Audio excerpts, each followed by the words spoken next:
Does your Thunder team suck? Do you suffer from Thunder Teamus no Havas? Well, I have wonderful news for you today. There is a new technique you can use in your Water 7th Zone. Now, before I get started, I do want to point out this is not a team that I built. I'm actually borrowing a team that was brought to us last night on stream. Well, I'll just show you who came up with this, because it's pretty impressive. My man up there, Jigsaw, generally comes to the live streams, helps us build teams, has a great mind for team building, came up with this really crazy idea for, well, a team that can beat the 7th Zone and doesn't have any Thunder units. And I think we'll be able to eke out an S-Clear if we do this right. Now, first things first, I do want to kind of say that yes, you do need maximum broken units for this. Yes, this is not a tactic for everybody. Some exclusions may apply. You know, run the list of side effects right here. But the long and the short of it is, this is a tactic I never thought would work because of how much the foe buffs himself. Basically, there's a point at which all these 90% buffs are going to become 110% buffs, and they're going to be nigh insurmountable, honestly. They're going to be crazy. But there's a chance here, and we're going to give it a shot. And you saw I had an A-Clear. Honestly, I had an A-Clear because I think it was Eyes that died last night. So the long and the short of it is, if I can get my units to not die, this is an S-Clear, no questions asked. Getting that Eyes not to die, though, might be interesting. She has no bonds in her. But neither here nor there. Let's go ahead and jump in and talk about this. Now, the beginning is no different than ever before. We do our big, buffs and debuffs stack. We're doing the 33% SA gauge charge. All that normal stuff. This does rely heavily on crazy SA gauge charging, which is why we're going to bring this Riv in here in a minute, and we're going to use the Eyes to debuff water so Riv is able to do a little bit more damage. I'm going to go ahead and do Sheikah on this turn. Now I'm going to do Mayfly. That's going to give us a bit of HP healing, let's see, regen at the end of the turn. That's going to help. And I'm going to go ahead and do the debuff with Lena. So we're doing like a lot of debuffing on this turn. Debuffing, and we're using Haruhime's like penetration and counter rate buff. That's going to help out. We're going to need that penetration rate, because if we don't penetrate and crit on the SA, numbers aren't going to look so great. We need that penetration. We need that SA. So we're going to go back and do Yosuga. I'm going to go ahead and do Cicada Shell. That is going to be the single target damage debuff. And we're going to go ahead and do Memorial Strike with her and Frozen Orb with Riv. Now remember, Riv isn't going to produce insane damage here, but she's going to help out. She is at a state where, she's not going to be impressive, but she is going to be useful. All right? Now, one thing you need to know about Memorial Strike, it is 80% extra damage per magic buff. That includes both the assist skill and the adventurer skill. The downside is the adventurer magic buff gets removed after turn 3. So we've just got to go rebuff that. It's not, you can't just spam the attack, but you've just got to go rebuff it anyway. And frankly, because, well, double tap does that extra low light magic attack, you kind of got to do it anyway. All right? We're going to go back and do Mayfly on turn 4, and I'm going to go ahead and continue Riv's buff stack. All right? Nothing really too crazy here. Now, you will notice that he does buff himself up. He's buffed up to 110% across the board. Magic is still down 35%. That's going to be handy. We've got to use some magic units here. Water's still up 75%, so don't expect crazy damage out of water. But you'll notice we are not even touching Thunder. We've done nothing to even go near Thunder. The main reason for that is just because, well, we just don't have the units needed for it. It sucks. We just simply don't. All right.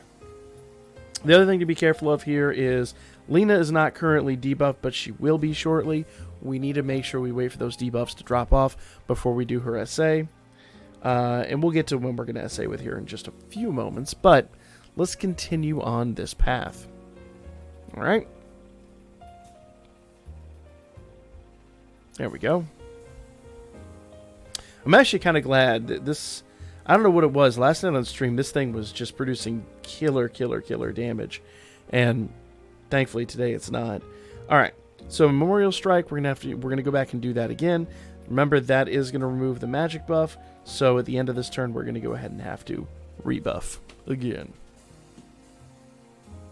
There we are. Oh, you know what? I should have saved Memorial Strike. I should have saved Memorial Strike. We would have done a little bit of extra damage had on turn 5 I had done one ray straight and then Memorial Strike.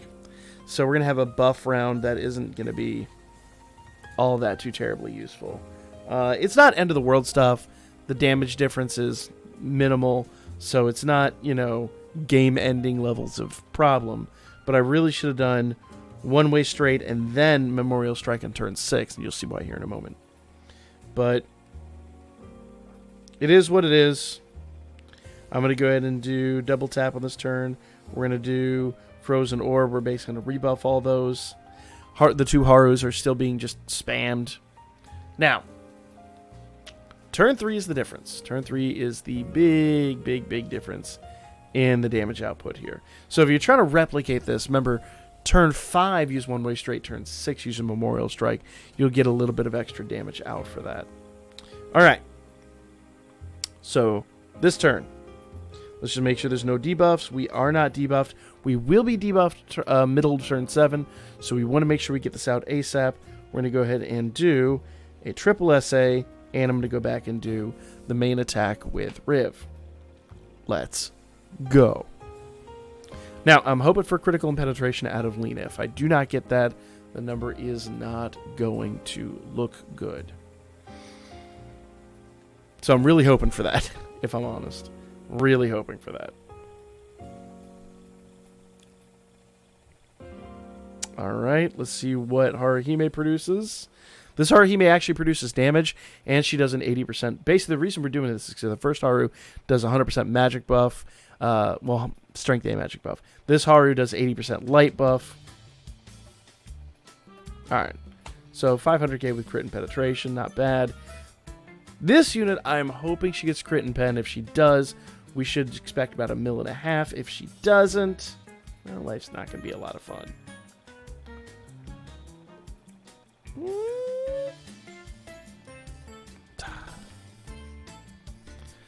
Yeah. We got 1.5 on him last night. 1.1 is the best I've been able to reproduce this morning in like several tries. So unfortunately, I've not been too enthused by the amount of damage I've been getting out of him today. But once again, it's turn 7, and we've knocked half of his attacks completely down, or I say half of his health completely down. So it is a working strategy. Now, he's still got a little more than 4 mil health. I'm going to go ahead and do one way straight, and I'm basically going to try to basically I'm just going to try to build the SA gauge up and try to get another SA while we still have that 100% magic buff. Reason I want that is because that is extra 40% damage that we'd be getting out otherwise. Yeah. So it's one turn that we did that, and we have another SA. So like I said, the SA spamming is real. She still has her 100% magic buff. She is not debuffed, which is very good. A lot of times she's actually debuffed here. So yeah, let's go ahead and do that. So you can see down here at the bottom, magic is up 100%, whereas her light attribute damage is up 80%. So she's basically buffed as high as she can get. So we're going to go ahead and do another SA. Remember, the SA doesn't add, the SA is really interesting. The SA is also 80% per magic buff, but the SA does not remove her her magic buff skill. So basically we can do like 2 SAs per buff, I guess you could say. So like on this turn 9, we could do an SA with her, solo SA, and then we could do another one. Now, instead of being an ultra class, it is a super class, so it's not going to hit as hard, but this one's going to hit hopefully north of 750k, maybe up to 1 million, and the other one would hit like 500k to 700k. And that's also considering this unit is buffed up. So if the debuffs were on here, imagine the amount of damage we would be producing with these 2 units. They would be kind of ridiculous. But let's just go anyway. All right.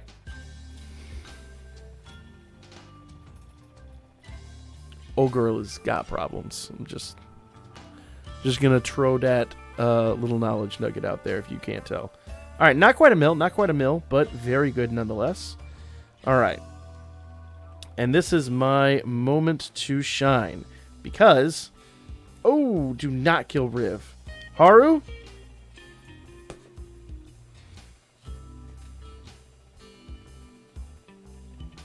That is extremely annoying.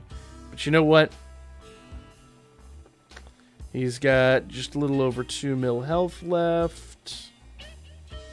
Yeah, I'm going to do Memorial Strike. We can still get the S clear out. Well, we can still get the 15 turn clear out here, but we're not going to get an S clear because Riv did bite the dust. That's how RNG goes. That's just how RNG goes. Alright. I'm going to do double tap. I'm going to do Yosuga to get all that basically replicated. There we go. Wish we'd have gotten a little more out of Riv. That is truly unfortunate. Just very, very, very unfortunate. Alright, if he doesn't die this turn, then he'll be dead next turn. No questions asked. You can kind of see there if I had Riv still alive. And honestly, if my use had been, if my other assists had been max limit broken, if I had the 20% magic and all that stuff, this would have been a no-brainer. Is he not dead yet? Dude, this thing is tenacious. Alright, well, he's dead now. There we go. Yeah, you can kind of see there if I had better RNG and stuff like that, it would have been a much cleaner kill. I think we got 15 mil last night was my top, and they still lost a member, so I'm going to have to go back and do that. 16 mil was my top. So, yeah, and that's with that same team. That's what we did last night on stream. So I've got to go back and rebuild my stacks a little bit better. I made one really bad mistake there at the beginning. Well, okay, I would say really bad. I don't think it changed the outcome of the game too much, but it definitely could have produced a little more early on damage. But yeah, not getting the RNG on the SA, on that first SA, really, really sucks. Last night, like I said, we produced 1.5, built up a second SA, and killed him on that SA. So you can see there's good. I mean, that's enough to get me Iris. Didn't even get the S clear, still got over 15 mil with a team that had no Thunder units. All I got to do is go beat it without losing a member, and I can just build a grind team all the way through it to turn like 87. Well, I can't obviously go that. You go up to turn 20. I digress. Go build a team that can just grind it out or keep practicing with this team. Either way, if I could finally get a win in where nobody bites the dust, then I got my S clear. I've got my Iris. But once again, guys, this does require max limit broken units. I'll show you the team one more time. That is, that's right team, wrong zone. Either way, if I had her max limit broken, I don't think I necessarily need the Hestia max limit broken. The Hestia would be really nice, but if she'd been max limit broken, it would have changed things drastically. And quite frankly, honestly, let's go ahead and pull her up. And if you're not aware, this Seer is actually available through tickets. So if you haven't spent your 3-star tickets, if you haven't farmed those up from the current event, go farm them up. I mean, odds are really low you'll get her, but maybe you'll get lucky. Who knows? So light wind attack damage plus 10%. If she had been maximum broken, that would have been magic 20. Light and light attack damage 15%. It would have changed everything. We would have almost gotten 2 mil had she been max limit broken. So that's the video, guys. Let me know what you guys thought in the comments section down below. Did this help you out? Did this maybe give you some ideas for other 7th zones where maybe you just don't have the top tier units? It sucks my Riv died. I'm going to go back and revisit this, but really, honestly, I just want to say thank you to my man Jake said that I'm super impressed by this team. I never honestly thought it was possible because of how high those buffs are, but I mean, it goes to show you, if you really put your mind to it, you can build some wild and crazy teams in here that really break the mold. So maybe we'll try it over here. I mean, we've got wind units that absolutely destroy this. I haven't played this yet, but I mean, I've played it, I've beaten it, but I haven't actually sat down and worked on a really boss team. So maybe we'll do that.